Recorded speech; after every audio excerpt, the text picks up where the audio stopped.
Sino naman daw itong dating PNP chief at mga matataas daw na opisyal ng PNP na tumanggap ng pera mula kay Alice Guo? Iyan nga raw ang umiikot na impormasyon sa intelligence community ayon sa isang opisyal ng Philippine Amusement and Gaming Corporation. Pero ayon sa resource person ng Senado, wala pa raw nababanggit na pangalan. Nangako rin ng PNP na magsasampa ito ng kaso sakaling makahanap ng ebidensya, ngunit hindi na itago ng mga senador ang kanilang dismaya. Meron pa bang ibang mga di umanong sinuhulan? Meron pa bang additional amounts na pinag-uusapan? May pinag-uusapan na yung sa border immigration. Mhm. Hindi ko lang alam, ma'am, yung exact amount, including PNP officials. Alin pong PNP units ang binabanggit sa usap-usapan? Hindi PNP unit, ma'am, but personalities. PNP personality. Sino-sino po? I think it was mentioned the former chief PNP. Which one?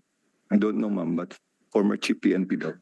Gulat ang naging reaksyon ni Senator Risa Ontiveros at iba pang senador nang sa gitna ng paggisa sa mga opisyal na mga ahensya dahil sa pagtakas ni Alice Guo, lumabas na may ugong-ugong na tumatanggap ng pera mula sa dating Bamban Mayor ang ilang matataas na opisyal ng pulisya kasama na ang isang dating PNP chief. Pero hindi ko pa rin ma-confirm yun, ma'am, kasi I'm outside of the loop lately, ma'am, because we're busy right now helping the law enforcement agencies running after the illegal pogos in the countryside or in the provinces.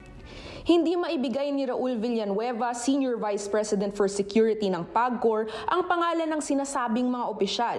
Aniya, binaberipika pa ito ng Intel Community. Si Villanueva ay retiradong general at dating opisyal ng ISAFP. Hindi ito ikinatuwa ng mga senador. Kasama din ba sa usap-usapan na itong alleged former chief PNP ay tinulungan ng kahit sino sa mga kasalukuyang government officials natin sa usapin ng pagtakas ni Guo Huaping? Wala naman, ma'am. Ang parang usapan dun, ma'am, parang nasa payroll, yung monthly payroll ever since. May impormasyon din ng mga senador na may opisyal na mataas ang posisyon sa Immigration Bureau na tumanggap ng 200 million pesos mula kay Alice Guo. Ayon sa isang BI official, iniimbestigahan pa nila ito. Sabi ng Presidential Anti-Organized Crime Commission, bibigyan nila ng kortesiya ang mga ahensyang nabanggit na gawin ang sarili nilang investigasyon ukol dito. Ang tagal lang talaga.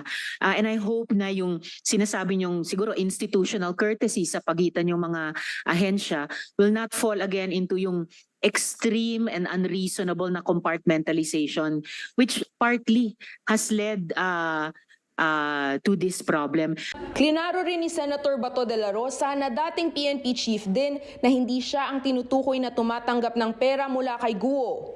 I'm concerned because I am a former chief PNP. Baka mamaya mayroong lalabas na script dyan na si Bato ay tumatanggap ng pera galing sa'yo.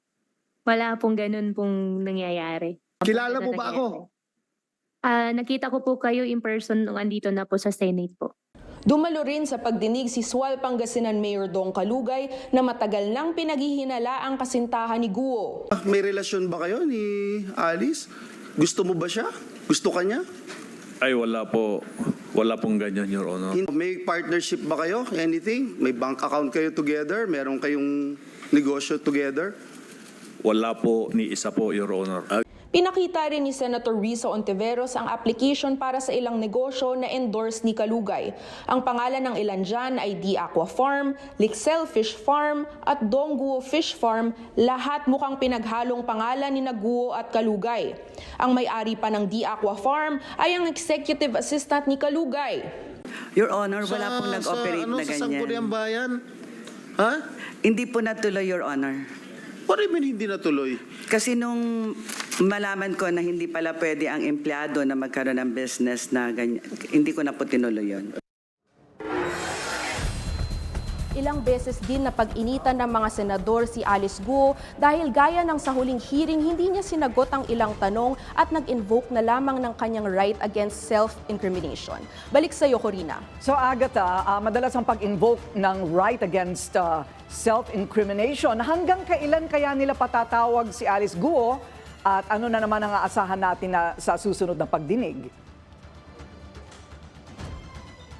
Corina, inaalam pa natin kung hanggang kailan nga natin makikita sa mga pagdinig si Alice Guo, lalo na't na-cite na siya sa contempt 2 beses. Ngunit sabi ni Senator Risa Ontiveros, muling iimbitahin si Alice Guo ang sinasabing kasabot niya na si Sheila Guo at si Kalugay para dun sa susunod na pagdinig. Dagdag ni Ontiveros, hindi nila pahihintulutan na umabot sa matataas na baitang ng gobyerno ang pogo money gaya ng nailahad ukol sa isang dating hepe ng PNP. Maaaring dumalo rin sa hearing na yan ang sinasabing partner ni Guo na si JP Samson para sa buy and sell business. Yan ay matapos ma-issue ang subpoena laban kay Samson dahil sa hindi pagsipot sa hearing ngayong araw. Balik sa iyo, Corina. Okay, so hihintayin na lamang natin siguro kung lalabas ang pangalan ng isang dating PNP chief umano na kasabwat. Maraming salamat sa iyo, Agatha Gregorio, nagre-report mula sa Senado.